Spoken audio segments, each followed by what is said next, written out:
사랑하는 한남교회 교회 여러분, 오늘은 성령 강림 후 네 번째 주일이며 맥주감사 주일입니다. 오늘 하나님께서 우리에게 주신 말씀은 열왕기하 5장 1절에서 14절의 말씀입니다. 제가 새번역 성경으로 봉독해 올리겠습니다. 시리아 왕의 군사령관 나아만 장군은 왕이 아끼는 큰 인물이고 존경받는 사람이었다. 주님께서 그를 시켜 시리아에 구원을 베풀어 주신 일이 있었다. 나아만은 강한 용사였는데 그만 나병에 걸리고 말았다. 시리아가 군대를 일으켜서 이스라엘 땅에 쳐들어갔을 때에 그곳에서 어린 소녀 하나를 잡아온 적이 있었다. 그 소녀는 나아만의 아내의 시중을 들고 있었다. 그 소녀가 여주인에게 말하였다. 주인 어른께서 사마리아에 있는 한 예언자를 만나보시면 좋겠습니다. 그분이라면 어른의 나병을 고치실 수가 있을 것입니다. 이 말을 들은 나아만은 시리아 왕에게 나아가서 이스라엘 땅에서 온 한 소녀가 한 말을 보고하였다. 시리아 왕은 기꺼이 허락하였다. 내가 이스라엘 왕에게 편지를 써 보내겠으니 가보도록 하시오. 나아만은 은 10달란트와 금 6,000개와 온 10벌을 가지고 가서 왕의 편지를 이스라엘 왕에게 전하였다. 그 편지에는 이렇게 쓰여 있었다. 내가 이 편지와 함께 나의 신하 나아만을 귀하에게 보냅니다. 부디 그의 나병을 고쳐주시기 바랍니다. 이스라엘 왕은 그 편지를 읽고 낙담하여 자기의 옷을 찢으며 주위를 둘러보고 말하였다. 내가 사람을 죽이고 살리는 신이라도 된다는 말인가? 이렇게 사람을 보내어 나병을 고쳐달라고 하니 될 말인가? 이것은 분명 공연히 트집을 잡아 싸울 기회를 찾으려는 것이니 자세히들 알아보도록 하시오. 이스라엘 왕이 낙담하여 옷을 찢었다는 소식을 하나님의 사람 엘리야가 듣고 왕에게 사람을 보내어 말하였다. 어찌하여 옷을 찢으셨습니까? 그 사람을 나에게 보내주십시오. 이스라엘에 예언자가 있음을 그에게 알려주겠습니다. 나아만은 군마와 병거를 거느리고 와서 엘리사의 진분 앞에 멈추어 섰다. 엘리사는 사환을 시켜서 나아만에게 요단강으로 가서 몸을 7번 씻으면 장군의 몸이 다시 깨끗하게 될 것이라고 말하였다. 나아만은 이 말을 듣고 화가 나서 발길을 돌렸다.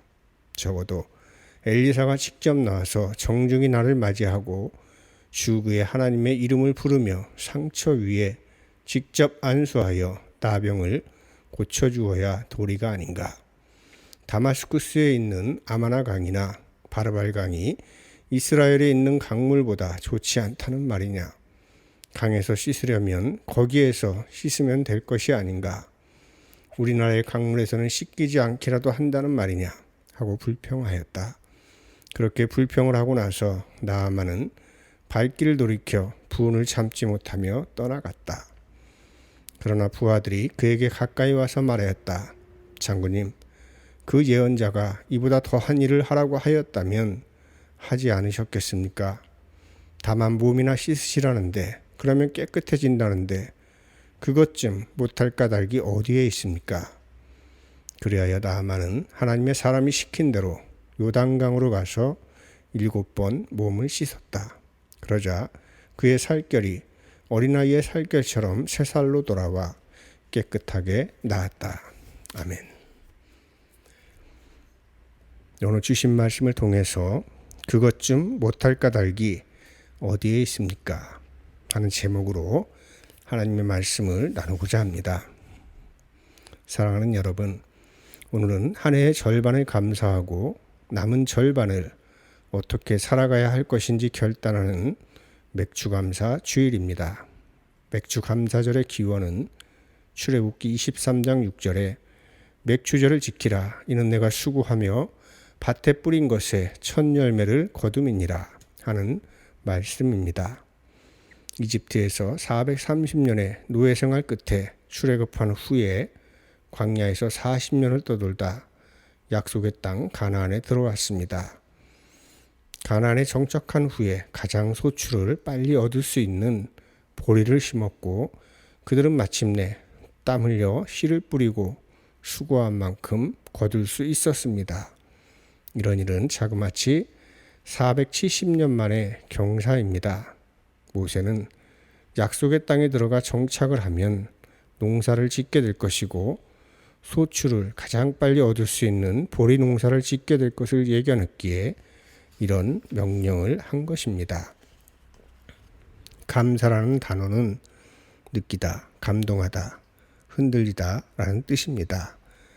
뭔가 마음을 치면 마음이 흔들리는 상태가 되고 그 상태의 느낌이 아주 좋을 때 땡큐라고 화답을 하는 것이 감사입니다. 그리고 이 땡큐라는 단어의 어원은 싱크입니다. 생각하다 라는 뜻이죠. 그러니 감사는 생각해 보면 모든 것이 감사합니다 라는 뜻이 되겠습니다. 데살로니가전서 5장 18절에 모든 일에 감사하라 하는 말씀이 있습니다. 이것이 어떻게 가능할까 싶은데 어떤 일이라도 생각해 보면 감사하지 않을 일이 없다는 뜻입니다. 심지어는 고난의 때조차도 그때는 몰랐는데 지나고 생각해 보니 감사한 것이죠. 그래서 감사하는 사람은 승리한 사람들입니다. 고난과의 싸움에서 진 사람은 그 고난에 대해 감사할 수 없기 때문입니다. 여러분, 지금 여러분의 삶에 감사할 것이 없다는 생각이 든다면 자신의 삶을 깊이 돌이켜 생각해 보십시오. 생각해 보면 감사하지 않은 일이 없으므로 범사에 감사하는 삶을 살아갈 수 있는 것입니다. 감사는 감사의 씨앗입니다. 매일매일 모든 일에 감사의 씨앗을 심으시고 열매 맺는 삶을 살아가시기를 주님의 이름으로 축원합니다. 오늘은 맥주감사 주일이며 한남교회는 모든 세대가 함께 예배를 드리고 있습니다. 그래서 오늘 읽은 성서일가의 말씀을 어린이들과 청소년들도 쉽게 이해할 수 있도록 풀어보겠습니다. 엘리야의 후계자 엘리사가 북왕국 이스라엘에서 활동할 때의 일입니다. 오늘 있었던 일은 기원전 850년경에 있었던 일인데 당시 이스라엘의 왕은 여호람이었습니다. 이스라엘은 주변 강대국들의 침입을 많이 받아서 국력이 많이 약해졌습니다. 그 당시에는 시리아와 사이가 좋지 않았는데 안타깝게도 시리아가 이스라엘보다 힘이 셌습니다. 시리아에는 나아만이라는 유명한 장군이 있었습니다. 시리아 왕이 아끼는 아주 용감한 장군이었는데 그만 악성 피부질환에 걸리고 말았습니다. 그래서 고생하고 있었습니다. 그런데 이전에 이스라엘에 쳐들어갔다가 노예로 잡아온 어린 소녀가 나아만의 집에서 장군의 아내를 도와주는 일을 하고 있었습니다. 그 소녀가 말하기를 이스라엘의 수도 사마리아에 엘리사라는 예언자가 있는데 그분을 만나면 어르신의 병을 고칠 수 있을 것입니다 하는 겁니다. 귀가 솔깃해진 나아만은 왕에게 이 소녀가 한 말을 전했습니다. 나아만 장군을 총애했던 왕은 많은 돈과 선물과 편지를 나아만 장군에게 주면서 이스라엘 왕에게 전언하고 합니다. 편지의 내용은 간단하게 요약하면 나의 신하 나아만의 병을 고쳐주시오 하는 것이었습니다. 이 편지를 받은 이스라엘 왕은 낙담해서 자기 옷을 찢으며 한탄을 했습니다. 왜냐하면 고칠 수도 없는 병인데 전쟁을 일으킬 구실을 만들기 위해 트집을 잡는 것이 아닌가 싶었기 때문입니다. 시리아보다 힘이라도 세면 무시할 텐데 힘이 약하니 전쟁이라도 나면 나라를 지키지 못할 것 같았기 때문입니다. 그런데 그때 이 소식을 엘리사가 듣고 사람을 보내서 왕에게 이렇게 말합니다. 왕이시여, 그 사람을 내게 보내주십시오. 제가 처리하겠습니다. 그래서 나아만 장군은 군사들과 함께 엘리사의 집으로 갔습니다. 그런데 엘리사는 나오지도 않고 사환을 시켜서 요단강으로 가서 몸을 7번 씻으세요. 그러면 병이 나을 것입니다. 하는 말만 전합니다. 나아만 장군은 화가 머리끝까지 났습니다. 왜냐하면 시리아 왕의 총애를 받는 장군이 왔는데 버선발로 뛰어나오기는커녕 사원에게 말을 전하고 그것도 자기 나라에 있는 강물보다 맑지도 않은 요단 강물에서 씻으라니 화가 단단히 난 것입니다. 아마 이대로 돌아간다면 괘씸해서 전쟁이 날 수도 있었을지 모릅니다. 그런데 떠나는 중에 부하가 와서 이렇게 말합니다. 장군님, 그 예언자가 직접 나와서 안수해주고 병을 고쳐주시겠다면서 무슨 일을 하라고 했으면 하지 않으셨겠습니까? 다만 몸이나 씻으라는데, 그러면 깨끗해진다는데 그것 좀 못할 까닭이 어디에 있습니까? 그래서 나아만 장군은 예언자 엘리사가 시킨 대로 요단강으로 가서 그의 몸을 7번 씻었습니다. 그랬더니 그의 살결이 어린아이의 살결처럼 새 살로 돌아와 깨끗하게 나았습니다. 이것이 오늘 우리가 읽은 성경 말씀의 내용입니다. 여러분, 재미있었나요? 나아만 장군은 이방인이었지만 이 일이 있은 후로는 하나님을 영접하고 하나님을 잘 믿었답니다. 그러므로 이 말씀이 성서에 기록된 이유는 무엇일까요? 첫 번째로 이스라엘 사람이 아니라도 하나님의 은총을 구하면 하나님의 은총을 입고 살아갈 수 있다 하는 말씀이 되겠습니다. 옛날에는 이스라엘 사람들이 자기들만 구원을 받는다고 생각했거든요. 그런데 나아만 장군의 이야기는 모든 사람이 하나님의 은총 안에 있다 선언하신 사건인 것입니다. 둘째로 나아만 장군의 태도를 눈여겨보시기 바랍니다.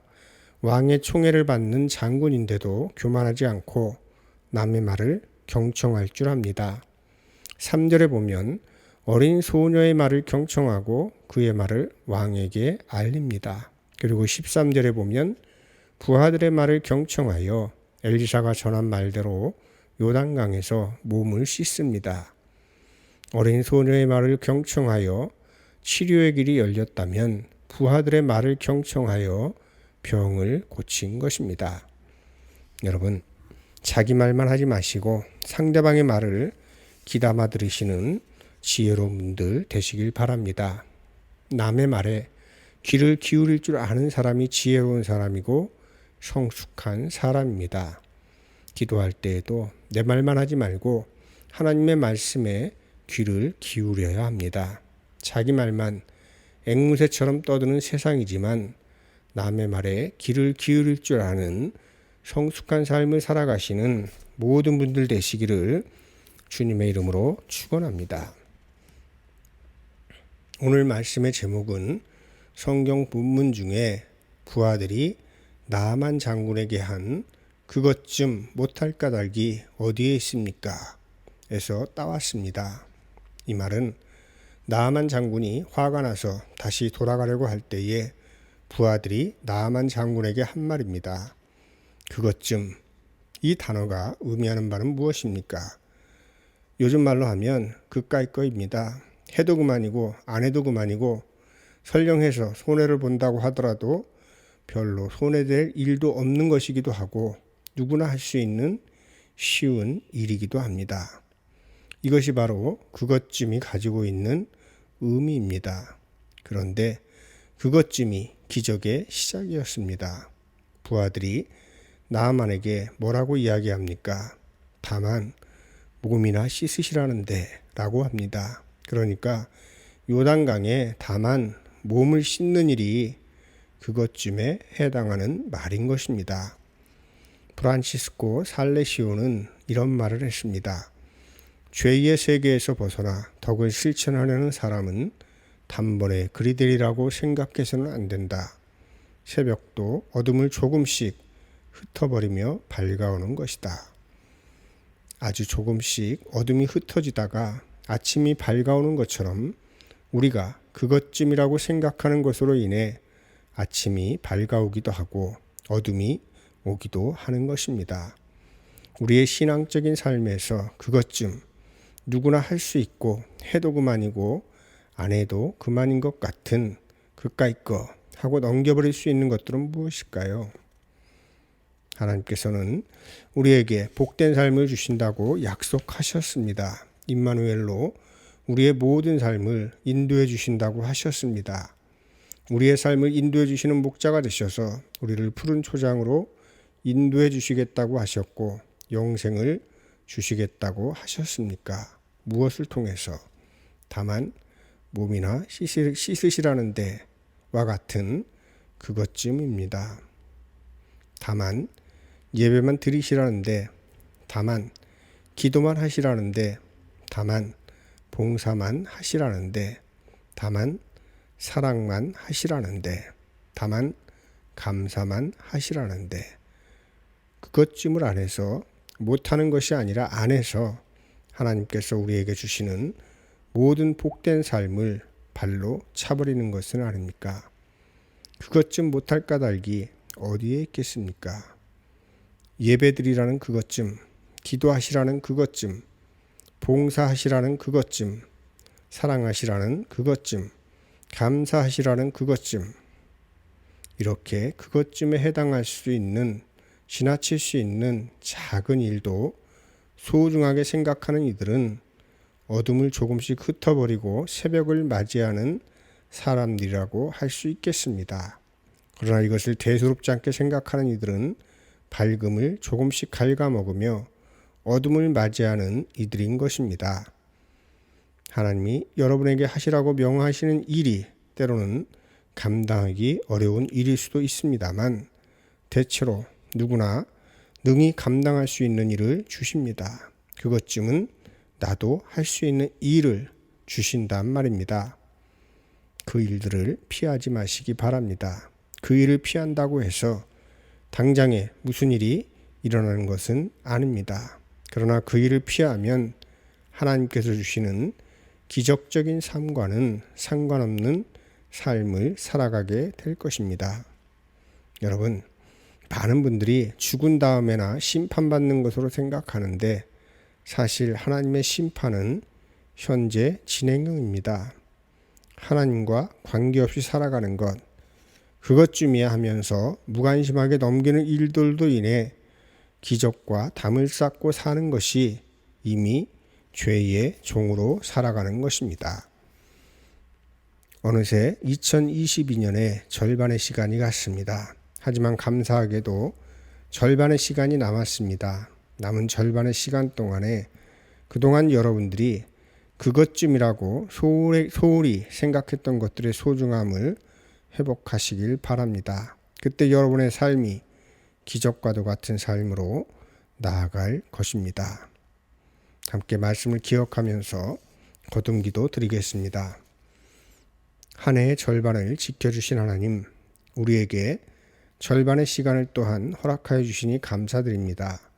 맥주감사주일에 감사의 씨앗을 뿌리는 마음으로 작은 일에도 충성하게 하시고 정작 중요한 일임에도 대수롭지 않게 여기며 살아가던 그것쯤이야를 소중하게 여기며 살아가게 하옵소서.